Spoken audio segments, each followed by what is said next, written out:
Rude होना, बदतमीज होना, माँ बाप के सामने बोलना और उनको ये इंप्रेशन देना कि उन्होंने आप पर जितनी मेहनत की थी वो सारी ज़ाया चली गई, इससे बुरी कोई बात नहीं है। मैं अमूमन मजहबी हवाले देने से गुरेज करता हूँ, लेकिन हमारे मज़हब में, इस्लाम में भी, और मुझे यकीन है कि बाकी तमाम मसाहिब में भी, वालदैन के साथ ऊंचा बोलना, उफ तक करना और उनके साथ इंसल्टिंग एटीट्यूड रखना और उनके साथ बदतमीजी करना, ये किसी तौर पर भी एक्सेप्टेबल नहीं है। तब वो तमाम बच्चे जिनको अपने वालदैन से कोई शिकायत है, मैं इस चक्कर में नहीं पड़ता कि जायज़ शिकायत है या नाजायज़ शिकायत है, आप अपनी शिकायतों को एक तरफ रखिए और अपने पेरेंट्स के साथ कम्युनिकेशन का चैनल खोलिए। मैं तमाम उन बच्चों से ये गुजारिश करूंगा कि अगर आपके पेरेंट्स के साथ किसी वजह से कोई ताल्लुकात में प्रॉब्लम है तो आप उनके साथ बैठ के ना उनको सच बताना शुरू करें, और जब आप उनको बताएं और जब आपके पेरेंट्स सामने से गुस्से से भी रिएक्ट करें तो आप तहम्मुल से उनकी मोहब्बत को समझने की कोशिश करें। मैं आपको बिल्कुल ये नहीं कह रहा कि आप अपने पॉइंट ऑफ व्यू को डिफेंड ना करें, अपनी बात को कन्विंस करने के लिए जोर ना लगाएं।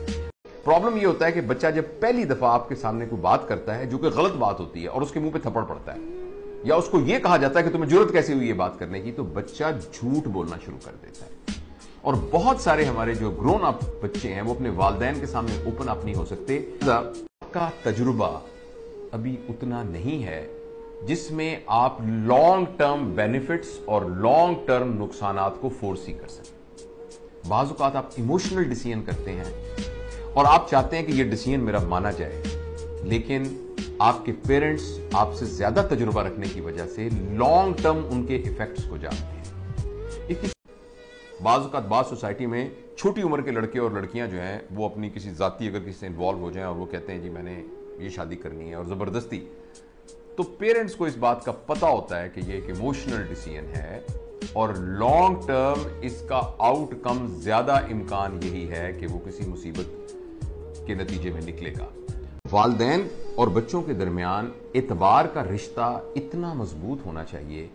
कि बच्चा जो भी बज़ाहिर गलत बात भी हो, गंदी बात भी हो, अगर आप मुझे इजाजत दें ये कहने की, तो वो अपने पेरेंट्स को बताने में बिल्कुल ना शर्माए, और जब वो शेयर करने लग जाए और तो पेरेंट्स उस बात को तहम्मुल से सुने और उसको समझने की कोशिश करें।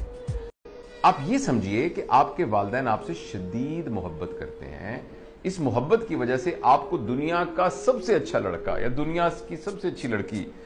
बनाना चाहते हैं, समझना चाहते हैं, और कभी कभी उनसे ओवरडूइंग हो जाती है इस सिलसिले में, और कभी अक्सर औकात भी ओवरडूइंग हो जाती है, लेकिन आपको उनकी नीयत को और उनकी इंटेंशन को समझने की बहुत सख्त जरूरत है। एक बात, और जिसके साथ मोहब्बत होती है उसमें इंसान उसके बारे में बहुत ज्यादा पोजेसिव हो जाता है, और जिससे मोहब्बत होती है वो कोई भी ये नहीं चाहता कि जिससे मोहब्बत हो उसको लोग उसकी बुराई करें या उसमें कोई कमी रह जाए या वो किसी लिहाज से किसी से पीछे रह जाए। इस ख्याल की वजह से वालिदैन बाज़ औक़ात बहुत आइडियलिस्टिक हो जाते हैं और औलाद की जो उनको नोक झोंक करनी है और उनको टोकना है उसके अंदर बहुत ज़्यादा वो इन्वॉल्व हो जाते हैं। किसी की औलाद ना हो रही हो तो वालिदैन उसके लिए मन्नतें मांगते हैं, इलाज कराते हैं, दुआएं करते हैं, और जब उनके यहाँ औलाद होती है तो वो उनकी ज़िंदगी का सबसे बड़ा लैंडमार्क होता है। मिठाइयाँ बांटते हैं, जश्न करते हैं, दुआएं मांगते हैं, और जब औलाद पैदा होती है तो खुशी का इजहार करते हैं। उनके अंदर एक सेंस ऑफ कंप्लीशन डेवलप होती है, उनको लगता है अब हम मुकम्मल हो गए हैं। शादी के बाद जब औलाद होती है तो उनको लगता है कि अब ये उनका मियाँ बीवी का रिलेशनशिप बहुत स्ट्रांग हो गया है, और इस बात पर वो बड़ा फख्र करते हैं। उनको अपनी जिंदगी आगे नजर आती है अपनी औलाद के अंदर बढ़ती हुई, फलती फूलती हुई, ग्रो करती हुई।